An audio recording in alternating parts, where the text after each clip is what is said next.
राम हरे राम राम राम हरे हरे हरे कृष्ण कृष्ण कृष्ण हरे हरे हरे राम राम राम हरे हरे हरे कृष्ण कृष्ण कृष्ण हरे हरे हरे राम राम राम हरे हरे हरे कृष्ण कृष्ण कृष्ण हरे हरे हरे राम राम राम हरे हरे हरे कृष्ण कृष्ण कृष्ण हरे हरे कुंडलिक वरदे हरि विठ्ठल श्री गुरु ज्ञानदेव तुकाराम पंढरीनाथ भगवान की जय।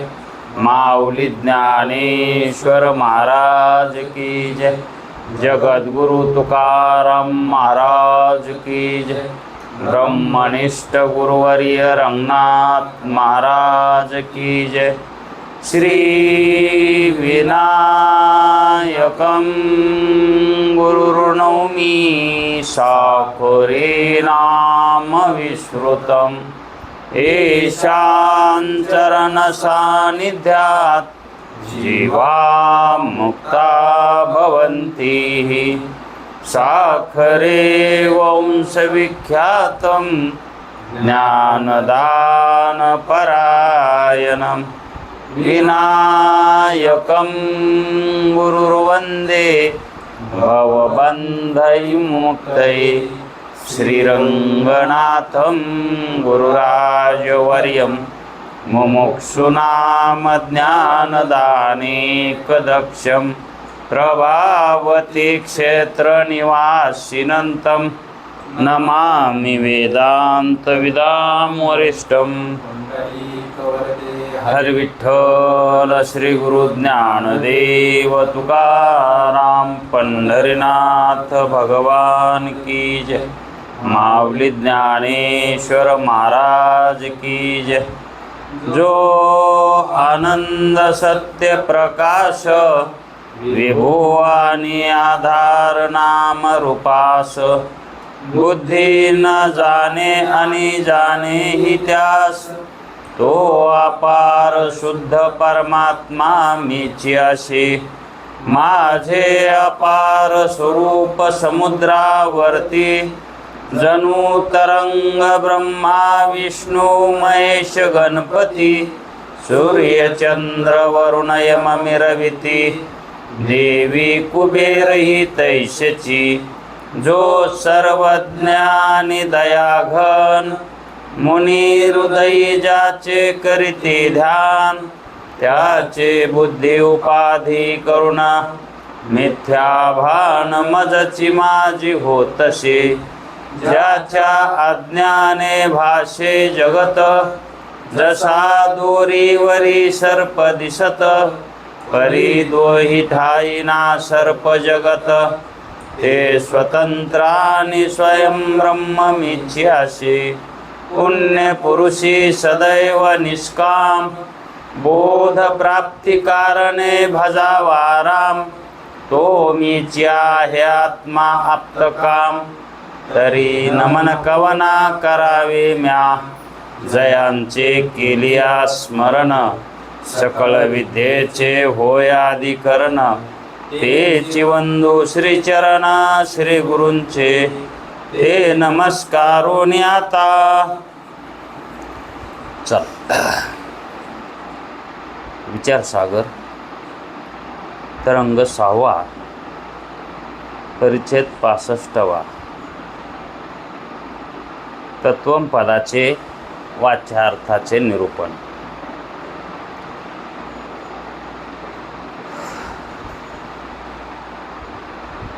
वेदांत शास्त्रामध्ये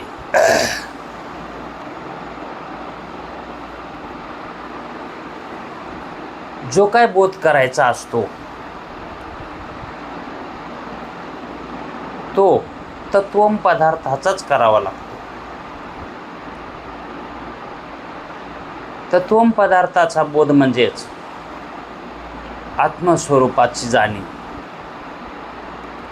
कारण तत् म्हणजे ते आणि तो म्हणजे तू तूच्या ठिकाणी जीव आहे आणि त्वमच्या ठिकाणी ईश्वर आहे आणि आशीच्या ठिकाणी ब्रह्म आहे. आशी या शब्दाच्या ठिकाणी ब्रह्म मानायचं असतं, कारण ते आशी रूपानं आहे, अस्थिरूपानं आहे. मग तत् म्हणजे ते ईश्वर, त्वम म्हणजे तू जीव, आशी म्हणजे आहेस. मग आहे काय आहे? ब्रह्म. तर ब्रह्म आहे, म्हणजेच तू ब्रह्मरूप आहेस, असा या शब्दाचा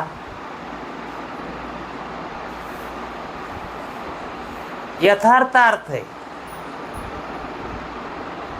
पण हा यथार्थ अर्थ कळण्यासाठी तत्पदाचं वाच्य अंश लक्षण आणि त्वम पदाचं वाच्य अंश त्याचं लक्षण म्हणजेच जीवाचं लक्षण आणि ईश्वराचं लक्षण माहीत असल्याशिवाय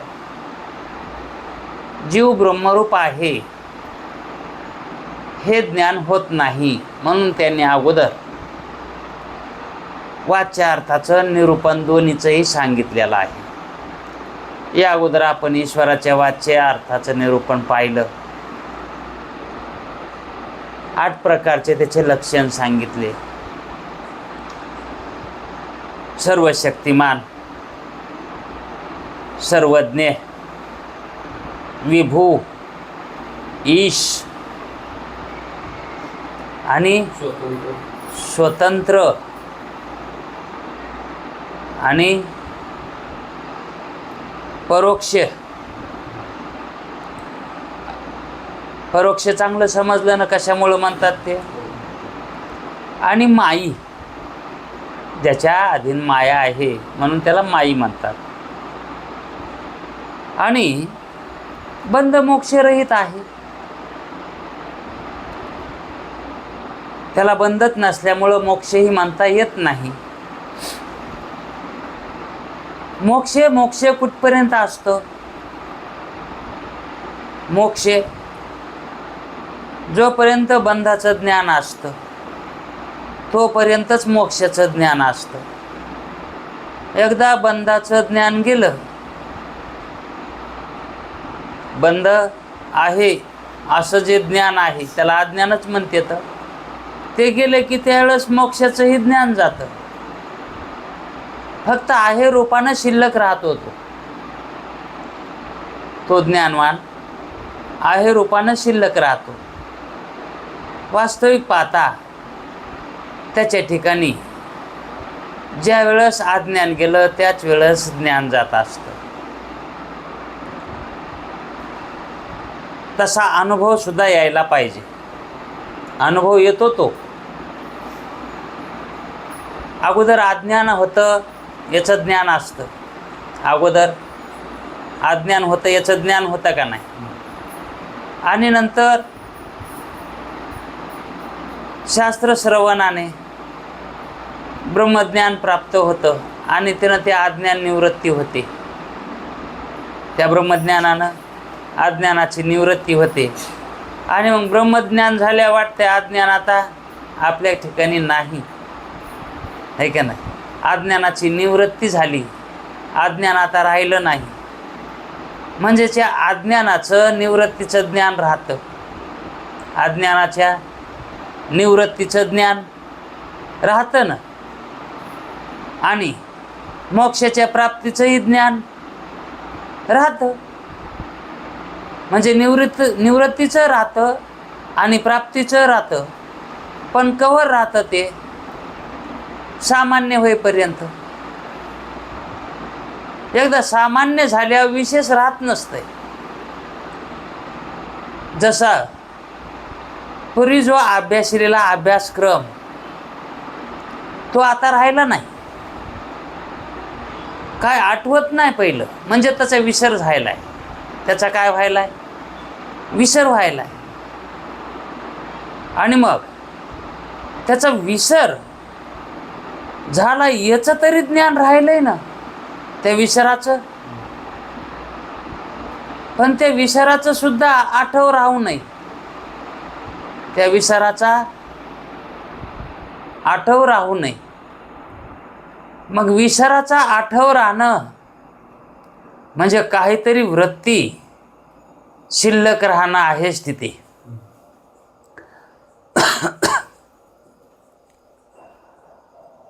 आठवाचा विसर व्हावा आणि विसराचा आठव राहू नये. लागायले ना. आठव जो होता पहिला, अज्ञान आहे, अज्ञान आहे. आता ते अज्ञान जातं. कशानं जातं? ब्रह्मज्ञानानं जातं. आणि मग ते अज्ञान गेलं याचं ज्ञान तर राहतं ना. अज्ञान गेलं, अज्ञान गेलं, है का नाही. घराच्या बाहेर पाहुणा वाट्या लावला, हा, आणि ते घर सुनं सुनं वाटत आहे. मग पाहुणा गेला, पाहुणा गेला असं वाटतंय का नाही? म्हणजे पाहुण्या गेल्याचं ज्ञान आहे ना, पण पाहुणा गेल्याचं ज्ञान सुद्धा राहू नये, आठव राहू नये ना. त्याचा राहतो का पुन्हा आठव? नाही. त्याचा विसर होतो का नाही? त्या आठवाचा सुद्धा पुन्हा विसर होतो. म्हणजेच त्या विसराचा पुन्हा आठव होऊ नये. त्या विसराचा विसर पडल्यावर तसा अज्ञानाचा एकदा विसर पडला की त्याचं नंतर आठव होऊ नये. याला म्हणतात आठव आणि नाठव. गेला भाव आणि अभाव, आणि स्वयमेव झाला पांडुरंग. स्वयमेव स्वतः. ज्याचा आठव नाठव गेला तो कोण होतो? स्वयं सच्चिदानंद रूप होतो. मग तसा तो सच्चिदानंद रूप झाल्याच्या नंतर सच्चिदानंद आहे याचा आठव आहे का? त्याचाही आठव नाही. ते स्वयमेव तोच होतो. कुठे कुठे सर्वच ठिकाणी तो होतो. जे मी सर्व मनोनी, जे जे दृष्टीस दिसे ते ते हरिरूप वसे. मग दृष्टीला जे दिसतंय ते हरिरूप होतंय, तर तो हरी वाचून दुसरा कोणी राहील का? मग जसं आपलं आपल्या नावाचा आपणाला आठव बी ठेवायचं काम नाही आणि विसर व्हायचंही काम नाही, हे का नाही. तसा ते ब्रह्मस्वरूपानं तोच होऊन जातो. मग तिथं आठव नाही आणि विसर नाही, है का नाही. मग आठवच नाही तर विसर कशाचा येईल? हा, विसरच नाही तर आठव कशाचा होईल? सांगण्याचं तात्पर्य काय? ईश्वराच्या ठिकाणी हीच अवस्था आहे. मग त्याच्या ठिकाणी बंदच नाही तर मोक्ष कशाचा, हे सांगायचं होतं. ईश्वराच्या ठिकाणी बंद, मुक्त. मुक्त कुणाला मुक्त म्हणावं? हा, ज्याला बंद माहीत होता त्याला म्हणावं लागेल मुक्त, आहे का नाही. पण बंदच माहीत नाही त्याला मुक्त कसं म्हणावं?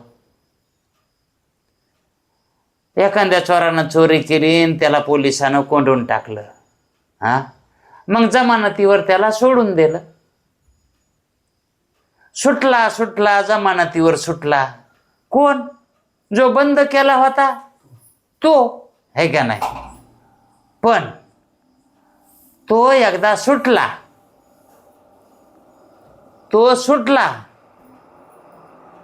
की तो मुक्त झाला. कशातून?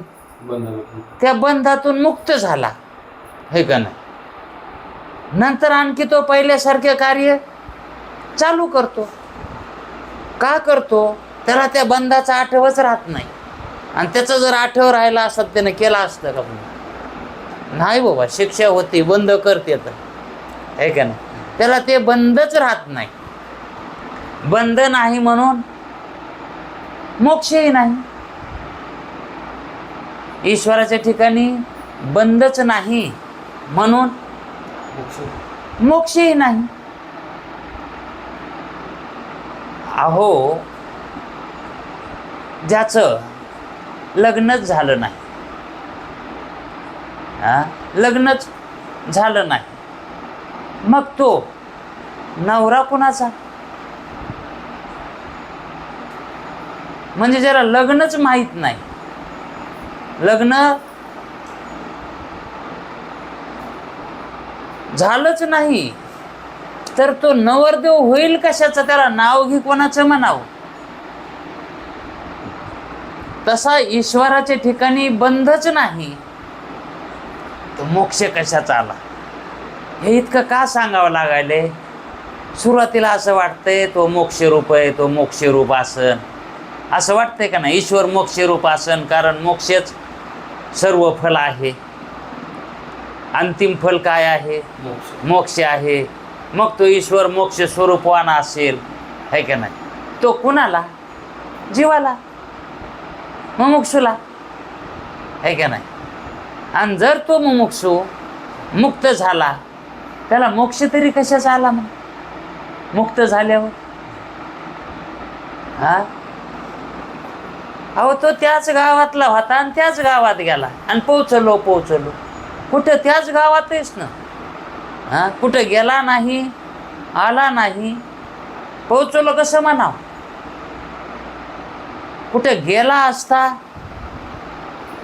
आणि आला असता तर मग तिथल्याला म्हणता येते आम्ही पोचलोच बरं का, काय काळजी करू नका, कुठं धक्काबुक्की लागली नाही, काय नाही, सुखरूप पोचलोत, काय बेजारी निघाली नाही, काय नाही, ऊन लागलं नाही, काय नाही, सुखरूप पोचलो. कोणाला म्हणावं लागतंय? जिथं आपण गेलो होतो तिथं पण कोणी गेलंच नाही आणि त्यांना विचारलं कसं काय, चांगले पोहोचलात का? अरे मी गेलोच नाही कुठं, तर काय सांगू तुला? मी इथंच आहे, मी कुठं गेलो नाही आणि आताही इथंच आहे. मग तशा आपण जीव झालोच नाहीत. जीव व्हायच्या अगोदरही मोक्षवानच होतो, जीव अवस्थेच्या वेळेस सुद्धा मोक्षरूपच होतो आणि जीवाचा नाश झाला त्यावेळेस सुद्धा. म्हणजे तिन्ही कालामध्ये आपण कसे आहोत? मोक्ष स्वरूपवानच आहोत. तर तिथं मोक्षाचं ज्ञान व्हावं का? आणि जर होत असेल तर अहम ब्रह्मास्मी ज्ञान हे बद्दलच कारण आहे.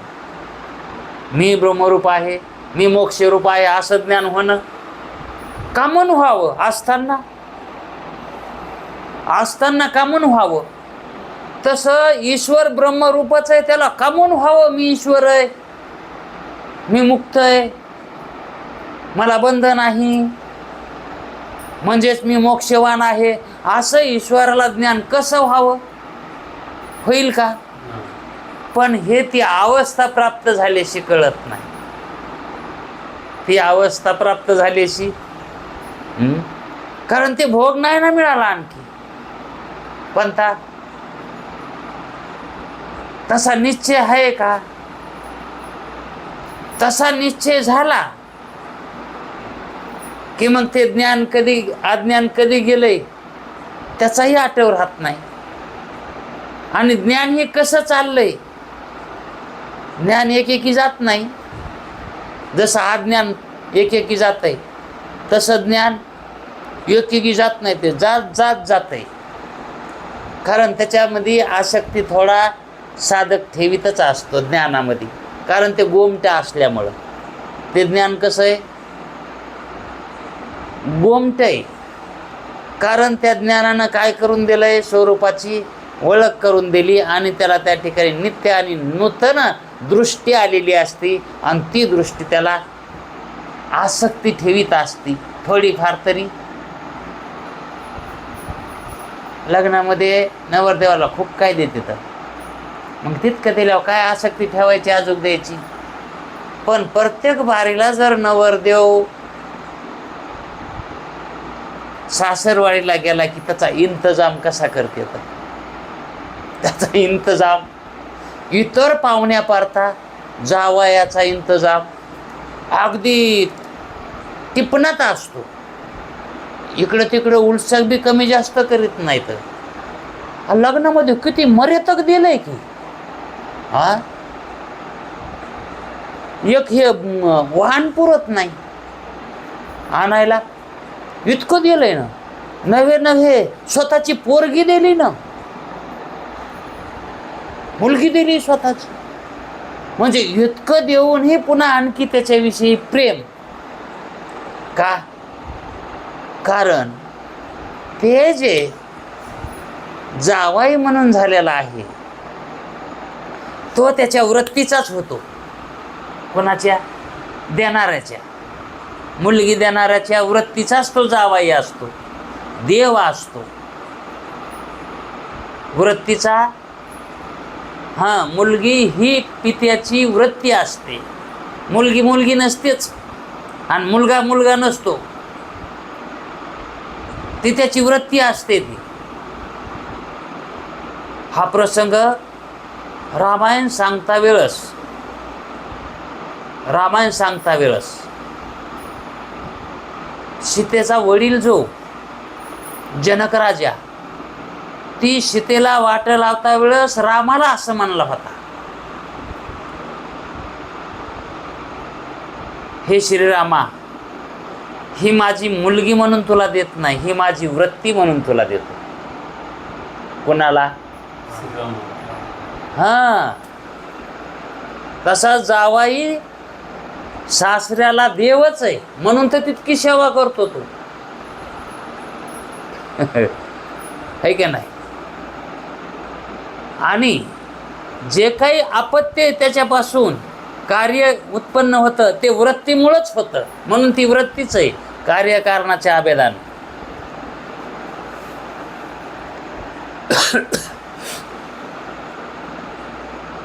कारण विसर जे पडतो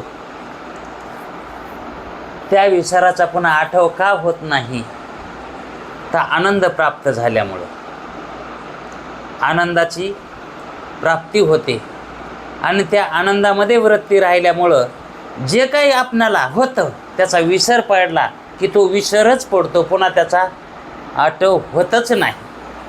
विसर पडला की पडला, तसा अज्ञानाचा विसर एकदा पडला की पुन्हा ते अज्ञान उगवू नये, हे की नाही?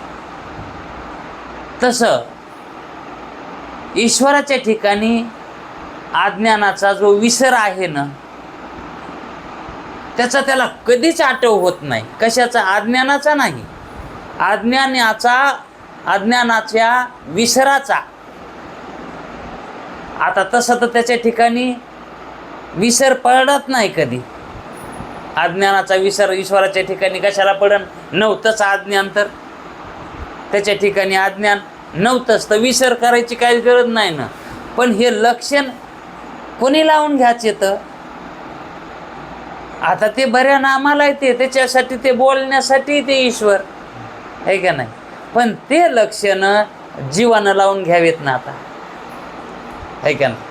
आहे ना अज्ञान, हां, मग ते अज्ञान निवृत्त करावं आणि निवृत्त केलेलाचा पुन्हा आठव सुद्धा ठेवू नये. आणि नंतर हळूहळू ज्ञानाचा सुद्धा विसर पडतो आणि तो विसर पडल्यावर मग त्या ठिकाणी बंधही नव्हता आणि मोक्षे आहे हे सुद्धा ज्ञान राहत नाही. का? कारण ते मोक्ष स्वरूप होऊन जातं. मग त्या ठिकाणी वाच्य वाचकता कधीच घडत नाही. वाच्य वाचकाला विषय असेल तर वाच्य वाचकता घडत असते, विषय असेल तर. आणि विषय नसेल तर वाच्य वाचकता कशी घडेल? वृत्ती भिन्न असेल तर वृत्तीमध्ये ज्ञान होईल, पण वृत्ती भिन्न राहतच नाही स्वरूपाहून, मग त्या ठिकाणी वृत्तीमध्ये व्यवहार तरी कसा होईल? वृत्ती हे निवृत्ती झाली, हां, जण न दिसे तेथे, आणि माझे मी पण हरपले, माझे मी पण सुद्धा हरपले. ह्या म्हणण्यात काय आहे? तिथं मी मोक्षवान आहे, मी ब्रह्मरूप आहे याचा सुद्धा आठव. कारण तिथं वाच्य वाचकता घडण्यासाठी वृत्ती शिल्लक राहत नाही, आणि वृत्ती शिल्लक नाही राहिली म्हणजेच त्या ठिकाणी तो मोक्ष स्वरूपवान होतो.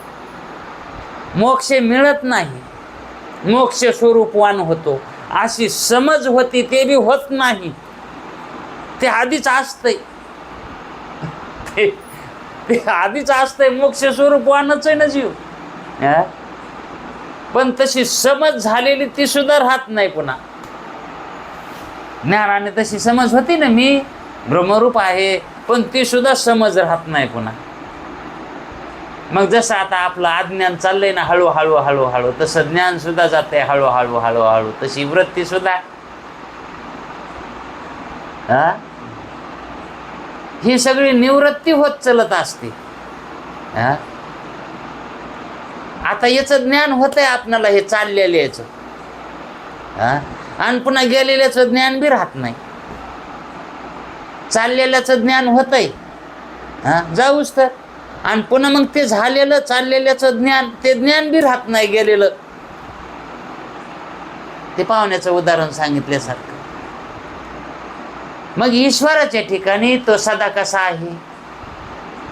ईश्वर सदाच मुक्त येईन, तो बद्ध कधीच, कारण सर्वज्ञ ना, सर्व शक्तिमान आहे, सामर्थ्यवान आहे, आणि तो जीवाला परोक्ष आहे, पण स्वतःला तो अपरोक्षच आहे ना.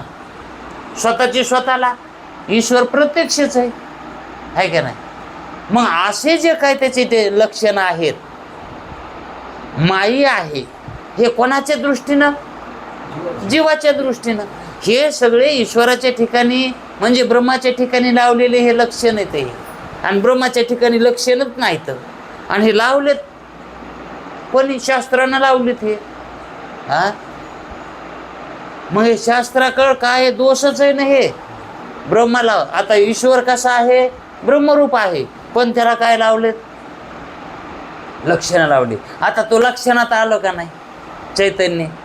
मग ब्रह्मचैतन्य लक्षणात अलक्ष येते, आणि त्याला लक्षणात आणलंय कोणासाठी?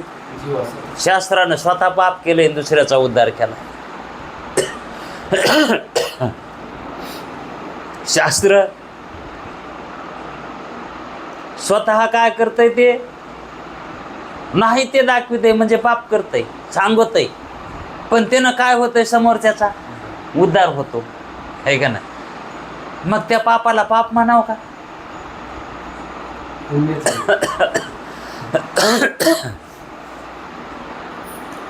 असं ईश्वराच्या ठिकाणी बंधच नसल्यामुळं मोक्ष सुद्धा, म्हणून त्याला बंध मोक्षवान म्हणता येत नाही. म्हणून त्याला म्हणले त्या ठिकाणी बंध मोक्ष रहित. याच्यावर कालच सांगायचं होतं, पण वेळ झाला होता म्हणून. मग आता पुढं म्हणले तोमपदाचा वाच्यार्थ, त्याचं निरूपण.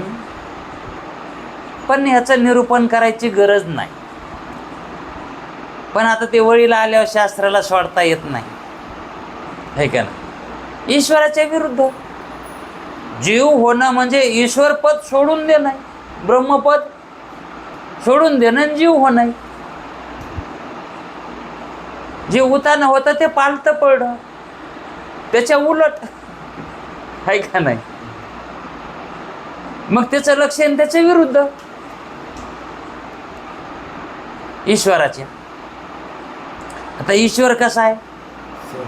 सर्व शक्तिमान आहे. मग जीव कसा मानायचा? आता बघा, आता बघा आपण मग ते कसं करायला, ते त्याच्या विरुद्ध धरायचं.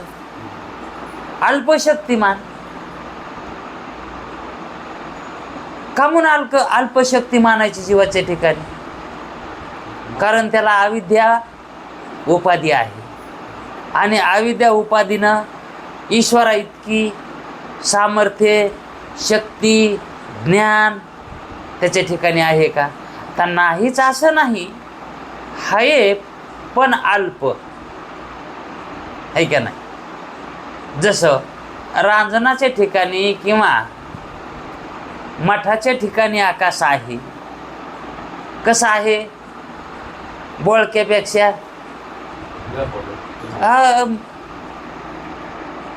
जास्तच मानावं लागेल ना, आहे का नाही? मग बोळक्याच्या ठिकाणी जे आकाश आहे ते मठ आकाशावर किती अल्प.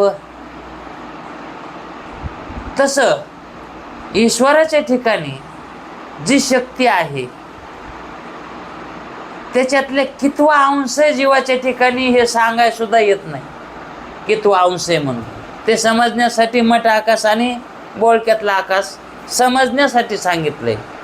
पण समुद्रातला जर एक थेंब किंवा एक घागर बाहेर काढली तर कितवा भाग काढला समुद्रातला हे कोणातरी इंजिनियरला सांगता येईल का? तसं आहे. कारण ईश्वर कसा आहे, व्यापक आहे. आणि जीव इतका संकुचित झालाय की तो ह्या 3.5 हाताच्या देहा एवढाच तो मानायलाय. मग किती लहान आहे. म्हणून जीवाच्या ठिकाणी अल्पशक्ती मानावी लागते. कारण ईश्वराच्या ठिकाणी अचाट शक्ती आहे. अचाट आहे का ना. आपण समजा आपल्या रानामध्ये भिजवायचं जर ठरविलं तर 1 एकर रान भिजवायला आपण मोटरानं नाही बरं का, हातानं स्वतः. मग ते स्वतः जर आपण भिजवायचं म्हणलं तर किती दिवस लागतील. 1 एकर रान आणि तेही उन्हाळ्यात भिजतच नाही. आणि ईश्वर एका घंट्यामध्ये भारत भिजवायची त्याच्या ठिकाणी ताकद आहे का नाही. पूर्ण भारत. गेल्या वर्षी जे मे मध्ये पाऊस पडला होता 1च घंटा असेल ना, पण सगळे पेरणीला लागले का नाही त्याच्यावर. भिजलं ना रान सगळं एका घंट्यात. किती भिजलंय. पूर्ण महाराष्ट्र होता पाऊस. ते महाराष्ट्राच्या सुद्धा बाहेर होता काही काही. म्हणजे किती शक्तिमानाची ती जीवा करता. म्हणून तो सर्व शक्तिमान आहे. आणि जीव अल्पशक्तिमान काहीच नाही हो. सूर्यापुढे आगी आहे म्हणायचं. सूर्यापुढी आगी आहे आणि तीही पुन्हा पुढी बॅटरी का त्याची.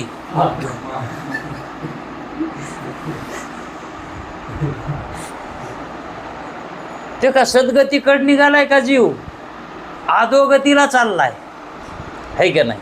म्हणजे बॅटरी कुठं चमकायला. अशी जीवाची ही शक्ती आहे. म्हणून त्या जीवाला अल्पशक्तिमान म्हटले. जे जे ईश्वराचे धर्म सांगितले त्याहून विपरीत धर्म ज्याच्या ठिकाणी असतात ते जीव चैतन्य. तोम पदाचे वाच्य म्हणावे. त्याला शास्त्रामध्ये काय म्हणतात, जीवालाच तोम पद वाच्य. त्याचा भावार्थ असा, अल्पशक्ती म्हणजे ईश्वराच्या विरुद्ध. अल्पज्ञ आहे का नाही. आता तो सर्वज्ञ, जीव अल्पज्ञ आहे. परिच्छिन्न म्हणजेच लहान. आणि ईश्वर व्यापक आहे. अनिश आणि ईश्वर ईश आहे. ईश्वर कसा आहे म्हणजे सर्वांचा प्रेरकदायक ईश्वर आहे.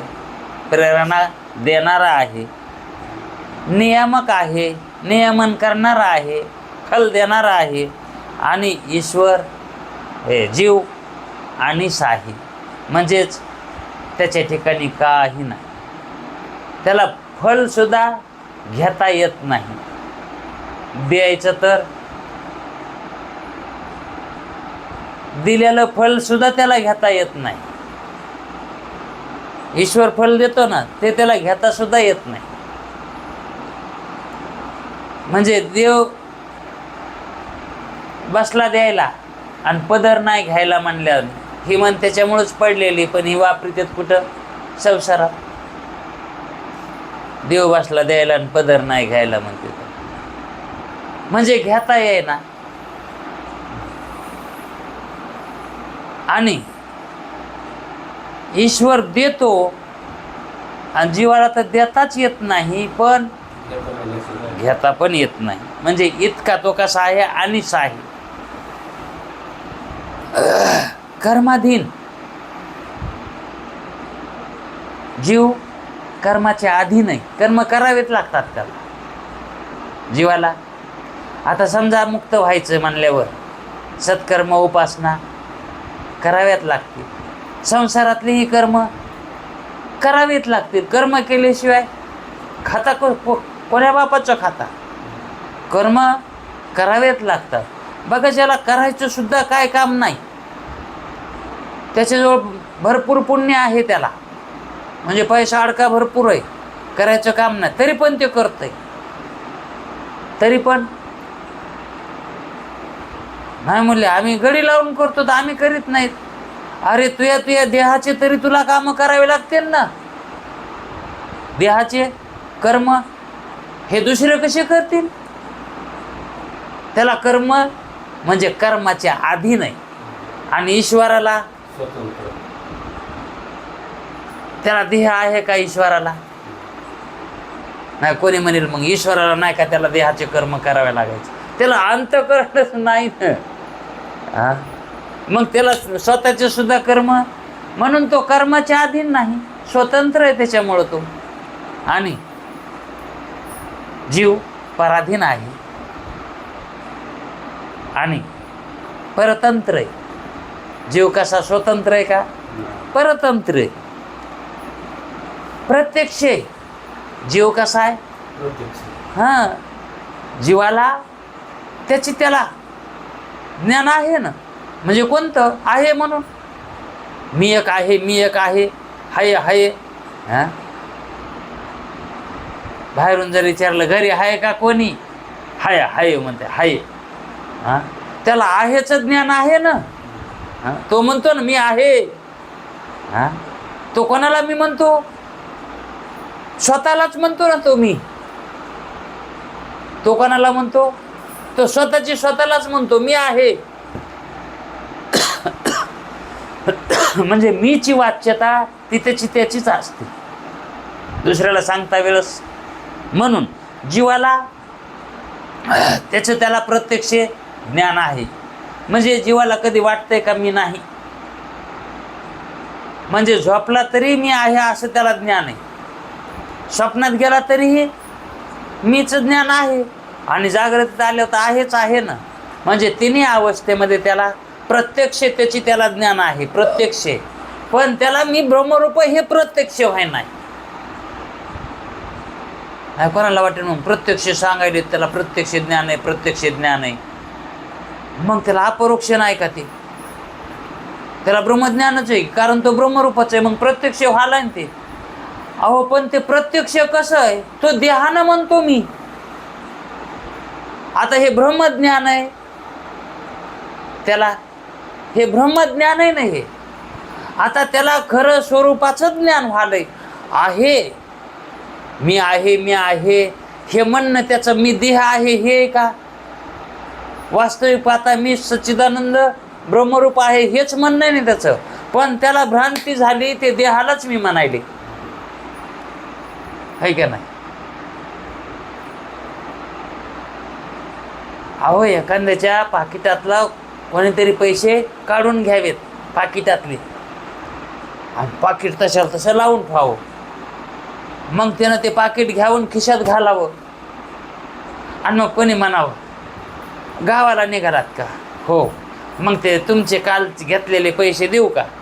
तो म्हणतो नाही नाही हाय तर माझ्याजवळ हवी. हां, तिथून आले होत्या नाही का द्या, पण आता ना ग हाय तर माझ्याजवळ. तो हाय तर म्हणतो ना. मग तो हाय तर कशाला म्हणायला? पाकिटालाच, पैशाला म्हणायलाय का? आणि त्याचं म्हणणं कसं आहे? कसं म्हणणं आहे त्याचं? हाय म्हणायलाय ते. वास्तविक पाहता तो पैशालाच म्हणायला हाय. हा, पण कशाला बघून म्हणायला ते? पाकिटाला. तसं झालं हे जीवाचं. तो मी जो म्हणायला ना तो ब्रह्मरूपच आहे, तो मी मानणारा. पण ते देवाला धरून म्हणायले, हे का नाही. म्हणजेच स्वच त्या ठिकाणी त्याला ज्ञान आहे, पण ब्रह्मज्ञान आहे, ब्रह्मज्ञान नाही, भ्रम ज्ञान आहे. भ्रम विपरीत ज्ञान व्हायलंय त्याला. म्हणून त्याला तो स्वतःला प्रत्यक्षच आहे का नाही. पण त्याला ईश्वर आहे का नाही, त्याला त्याचंच खरं प्रत्यक्ष व्हायना झाले, तर ईश्वराचं का प्रत्यक्ष होईल. म्हणून ईश्वराला मात्र त्याचं जीवाचं, कारण तो सर्वज्ञ आहे का नाही. आणि ईश्वर माई सांगितला होता, माया त्याच्या अधीन सांगितली होती. तो मायाच्या अधीन आहे का, नाही. आणि जीवाचं कसं आहे, तो अविद्या मोहित आहे, ते अविद्याच्या मोहामध्ये पाडलाय. म्हणजे अविद्यानं त्याला मोहित केलंय. विषयाची उत्पत्ती अविद्याजन्य आहे का नाही. मग विषय कोणाचे इथं, अविद्येचे. उपादान कारण विषयाला अविद्याचं आहे ना. आणि जीव कोणाला मोहित झालाय, ते विषयाला. मग त्याला विषयामध्ये रममान जी करायली ती कोण करायली, अविद्याच करायली ना. मग अविद्याच मोहित आहे ना. अविद्येनं त्याच्यावर मौनी घातली आणि तो मौनीला बळी पाडाय. म्हणून तो अविद्या मोहित आहे. तसा माया मोहित आहे का ईश्वर त्याच्या उपाधीला. पण जीव त्याच्या उपाधीला मोहित झाला का नाही. अहो लग्न झालं, बायको संग झालं, त्याचीच बायको, मग काय 24 तास तिच्या संगच राहावं का.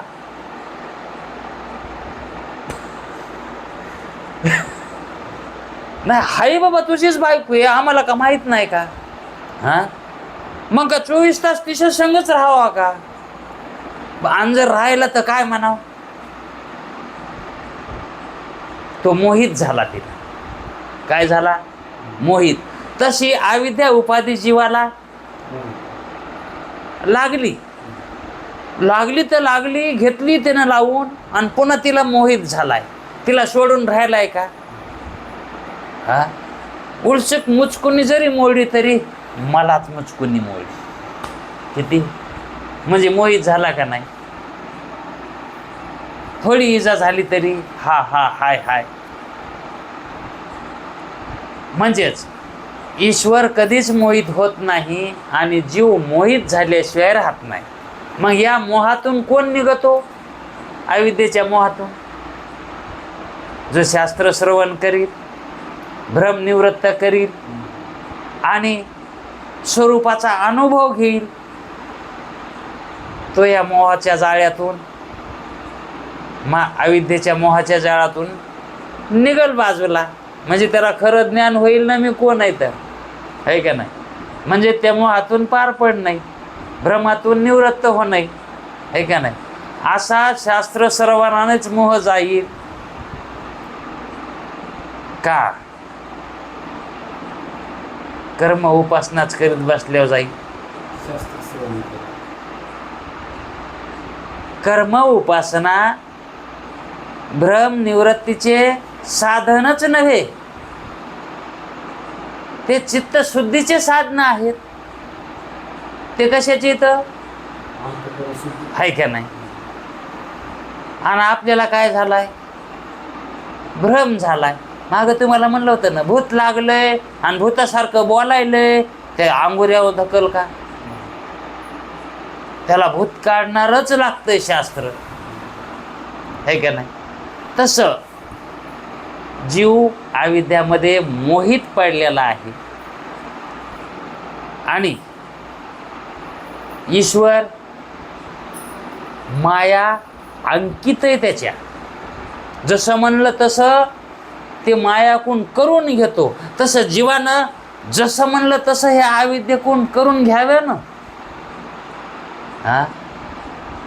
घ्यालाय, जसं म्हणलं तसं त्याच्या मनावरच घ्यालाय, पण नरकात जाचं करून घ्यालाय. हिताचं करून घ्यालाय का, त्याला हित कळायलंय का. मग हित कशात होतंय, हित ते करावे देवाचे चिंतन, ते करायला हवं नाही या प्रकृतीला देणं, ह्या अविद्याला. हा, पण ते त्याच्या कुठं मागं लागायला ते नाही. ते स्वप्न सुद्धा त्याच कर्माचे ते पाडून घ्यालाय. स्वप्नात सुद्धा इकडचे कवा पडते स्वप्न. म्हणजे किती मोहित झाला हे कळत आहे का नाही. आणि मग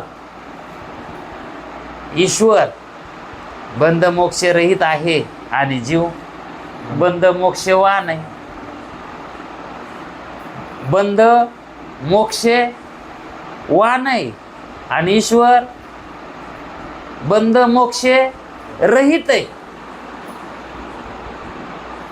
शेवटी जीवाचं कसं सांगितलंय लक्षण, बंध जीवाला आहे आणि मोक्ष ही जीवाला करून घेता येतो. म्हणजे दोन्हीमध्ये त्याला जर समजा आता बंधात आहे तर त्याला मोक्ष मिळविता येतो ना, देव होता येते ना त्याला. आता जीव झालाय ना, त्याला देव होता येते ना, ब्रह्मरूप होता येते ना. म्हणजे त्याला मोक्षातही जाता येते आणि नरकातही जाता येते. म्हणजे बंधातही राहता येते आणि मोक्षातही. म्हणून दोन्ही ठिकाणं जीवाला जाता येते ना, हे का नाही.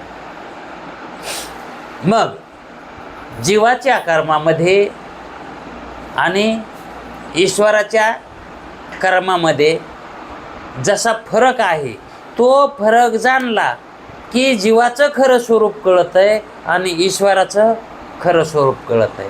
मग ईश्वर आणि जीवामध्ये भेद कसा आहे, कशात आहे हे कळालं. हे कळालं की जीव आणि ईश्वराचं यथार्थ स्वरूप कळालं म्हणून समजायचं.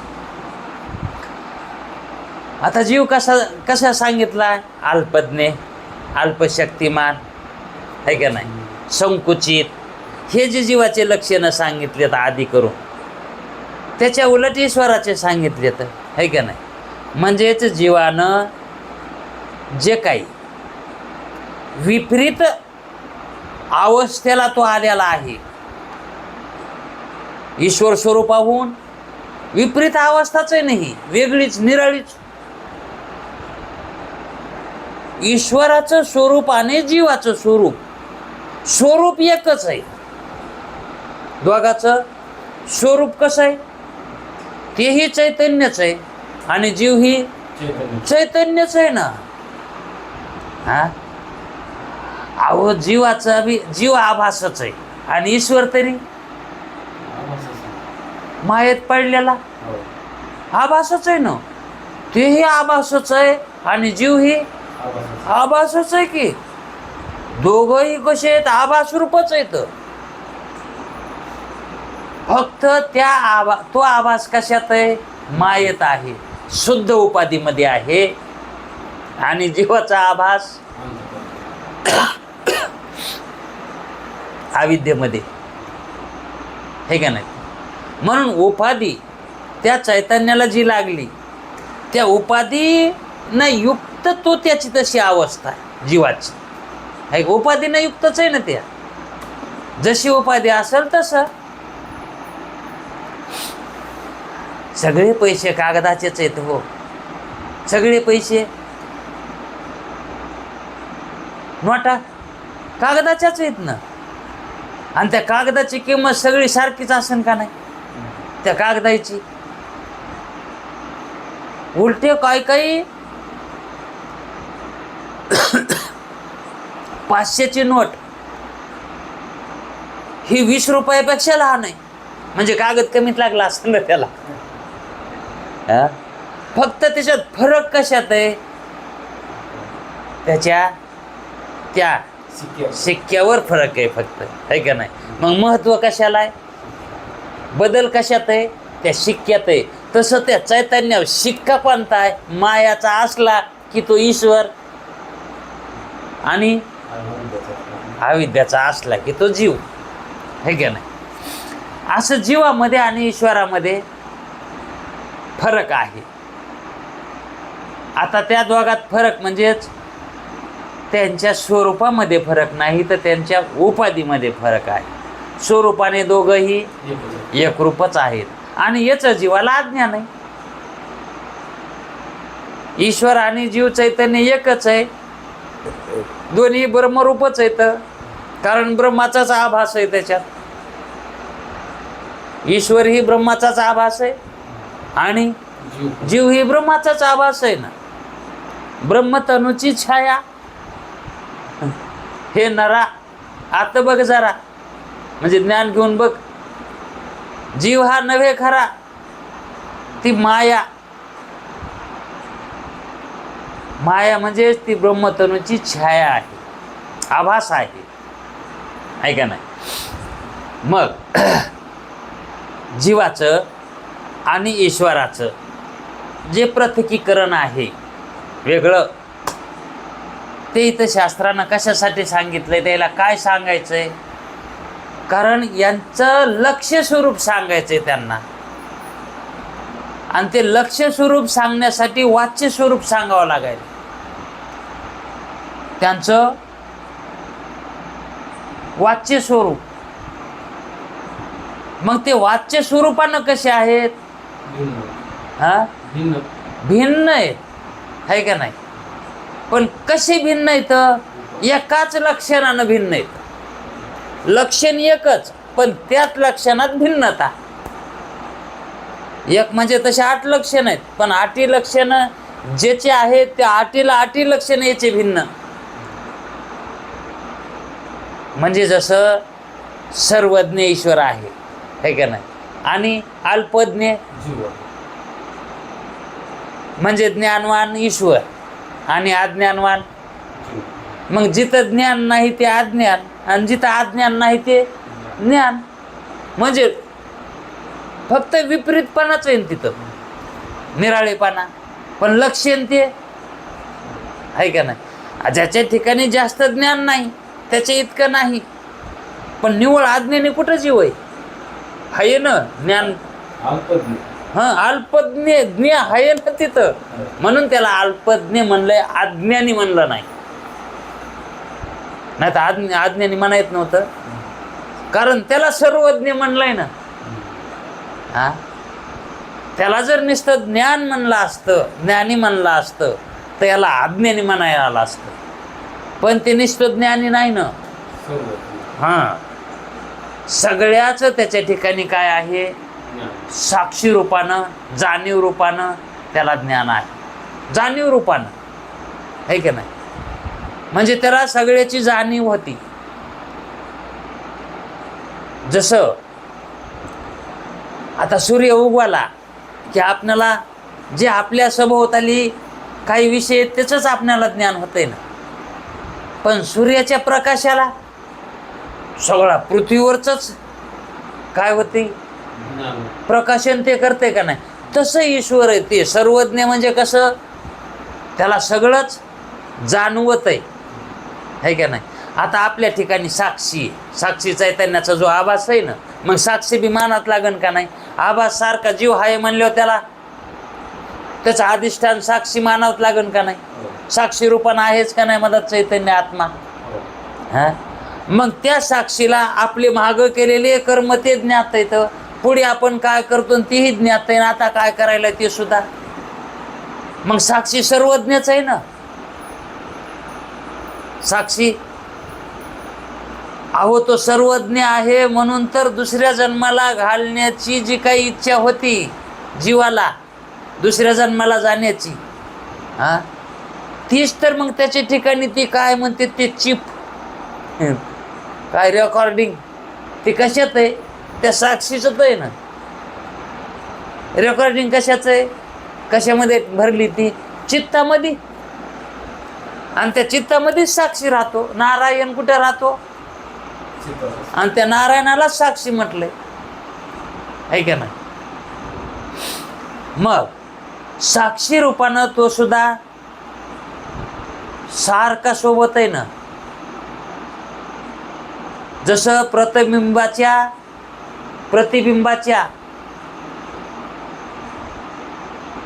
सारखा सोबत बिंब असतो. हा, बिंबाला सोडून प्रतिबिंब राहतं का कधी? बिंबाला सोडून भिंगातलं. तसा साक्षी जीवाला सोडून, कारण जीव हे प्रतिबिंब आहे ना. कोणाचं? साक्षीचं, साक्षी चैतन्याचं, आत्म्याचं, कुटस्थाचं. झालंय ना हे, हो. आहे का नाही? आभासाच्या 7 अवस्था सांगता वेळस. मग जसं समजा प्रतिबिंब हे बिंबाला सोडून राहत नाही, सावली जशी देहाला सोडून राहत नाही, ओघ जसा पाण्याला सोडून, ओघ धार पाण्याला सोडून राहते का, तसं हे जे साक्षी चैतन्य आहे ते आभासाला सोडून राहत नाही, आणि आभासी त्याला सोडून. हा, साक्षी जोवर आभास आहे तोवर साक्षी आहे, आणि आभास जर समजा निवृत्त झाला, आभास निवृत्त झाला, तर मग हा साक्षीही निवृत्त होतो. साक्षीने का म्हणून व्हावं होते ना, काय केलं? आरोपी जर मुक्त झाला तर त्या आरोपीचा साक्षीही साक्षी राहत नाही. कोणाचा साक्षी? कारण आरोपीच मुक्त झालाय. तसा आरोपी जीव मुक्त झाला तर साक्षी सुद्धा साक्षी म्हणून आहे. कोणाचा साक्षी? ते जीवच मुक्त झालाय. ते आता ते जीव नाहीच, तर मग साक्षी कोणाचा? म्हणून जोपर्यंत जीवदाशी आहे तोपर्यंत साक्षी आणि जीव ही जोडी सारखी संग राहते. म्हणून माऊली म्हणले तर शिवजीवाचे निद्रासे यावया आपुल्या दशी, शिव ही मुहूर्त पुषे जया जोशी याते. जो काय सुरुवातीला विचारतो मला मुक्त, मी कशाने मुक्त होईल, मला मुक्त व्हायचे, मला मोक्ष प्राप्त करून, त्यावेळेस तो जो मुहूर्त विचारतो गुरुला, मला मुक्त करा, मुक्त करा, ते का जीव म्हणतंय का? तो शिवच म्हणतंय मला सतत याच्या संग राहावं लागायले, सारखं त्याच्या संगच राहावं लागायले. म्हणलं मला देखवाना त्याला झालेला त्रास जीवाला. पण तो गुरुला तोच विचारायला लावतो त्याला, विचार मुक्त कशानं होतंय म्हणून. जाय श्रवणाला, तिथं कळतंय. हे कोणी पाठविलंय, कोण करतंय सगळं? जीवाला का कळत? तिथं आंधळच झालेलं आहे. त्याला काय, त्याला का रस्ता माहीत आहे का काय? पण कोणी रस्ता दाखविला? जीव शिवाचे निद्रासे. का शिवजीवाचे निद्रासे? कोणतं येईन बराबर?